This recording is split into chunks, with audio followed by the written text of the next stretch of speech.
আমাদের সবচেয়ে বড় সমস্যা হচ্ছে কি, আমাদের তো সাংবাদিক ইউনিয়ন তো দ্বিধা বিভক্ত।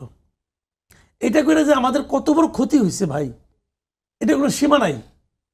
এখন আজকে দেখবেন যে ক্ষমতার পট পরিবর্তনের কারণে একদল বাঘ হয়ে যাচ্ছে, আরেকদল বিলাই হয়ে যাচ্ছে।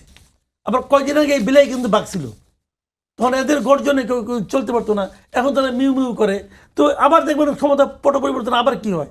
তো এটা তো হওয়ার কোনো দরকার ছিল না রে ভাই। সবাই পেশাদার হন, কিন্তু এরা কেউ পেশাদার সাংবাদিক হিসেবে নিজের পরিচয় দিতে পছন্দ করতো না। তারা দলীয় সাংবাদিক হিসেবে পরিচয় দিতে স্বাচ্ছন্দ্য বোধ করে। এখনও কিন্তু একই জিনিস চলছে এখনো, আমরা সব জায়গায় দেখতে পাচ্ছি। এটা হলো কি, এই পেশার জন্য অপমানজনক। কেউ কি বলছে যে আপনার সাংবাদিকের নাম রাখেন কিন্তু কাজ করেন আমার দলের? এটা কি কেউ কোনো পলিটিক্যাল পার্টি বলছে এ পর্যন্ত? কেউ বলে নাই। কিন্তু ওনারাই যে মানে অর্ঘ্য দিতে গেছে যে আমি কিন্তু আছি আপনার পূজারি, আপনি আপনি আমাকে একটু আমাদেরকে একটু তাকান, এই সব আমি নেতা, এই সব সাংবাদিক আমার ভিত্ত, এদের নিয়ে আমি আপনার পায়ের নিচে আসবো। এরাই কিন্তু বলে।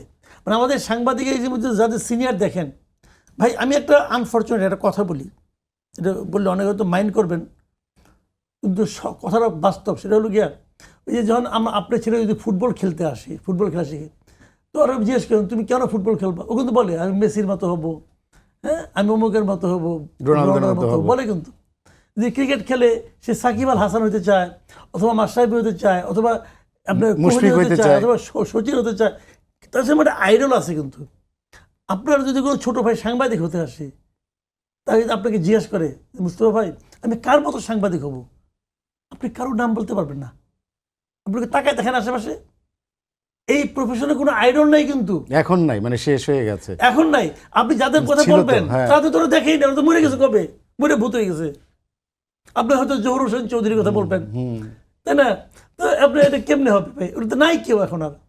তো সেই জিনিসটাই আমি বলছি যে আমাদের সাংবাদিকতাটাকে এই তথাকথিত এই লোকগুলো কোথায় নামাই নিয়ে গেছে।